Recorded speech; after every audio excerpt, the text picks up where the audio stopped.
Good evening. I'm Heather Williams, and I'm going to speak to you about social justice in the field of counseling.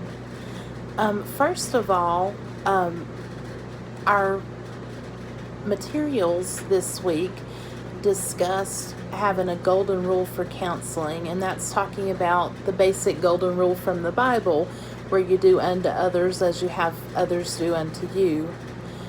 So you treat others as the way that you want to be treated. So for me, when I think about my own personal golden rule, aside, from always doing to others the way I want them to treat me, would be from the movie Patch Adams in 1998. That is one of my favorite movies, and it really inspired my approach with the children and families that I work with at work.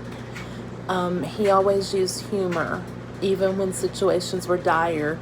He would use humor and be uplifting and encouraging.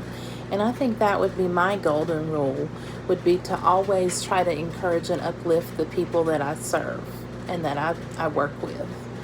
So the articles this week also talk about how being a social justice advocate can be very taxing on a counselor and how self-care is important.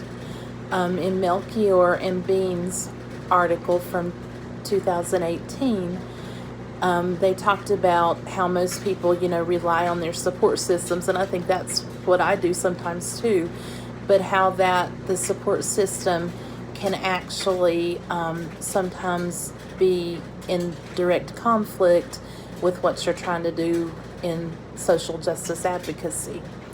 So they talked about,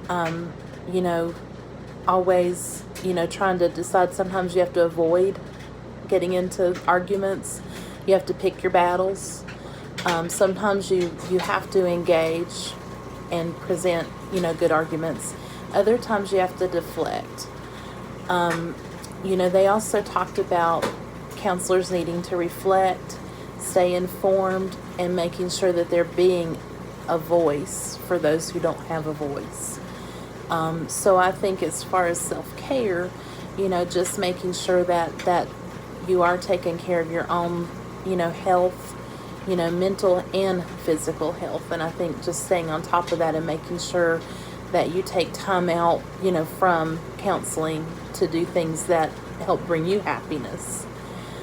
The scripture verse that I really like, which really is the embodiment of social justice as a Christian counselor, is from Proverbs 31, and it's verses 8 and 9, and it says, "Speak up for those who cannot speak for themselves, for the rights of all who are destitute. Speak up and judge fairly. Defend the rights of the poor and needy." And that's from the New International Version. Myself in social justice, I have had a lot of experience working with children. And some of what I'm seeing is that the children are not always getting their needs met. And unfortunately, sometimes the parents are getting the resources to meet the children's needs, but they're meeting their own needs before they meet their children's needs. I think I would be a person that would want to advocate for a little more restrictions on government assistance, where someone is sort of helping to meet with the family and make sure that resources that are given to the family are being allocated and used with, in the intention that they were given.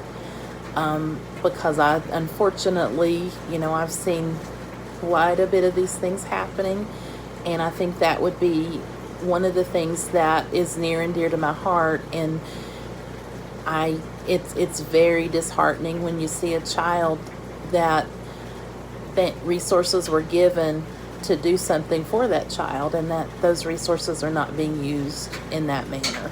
So I think that's where I would start as an advocate, is to try to get, some more regulations in there for those programs so that they're more monitored. Thank you. Have a nice day.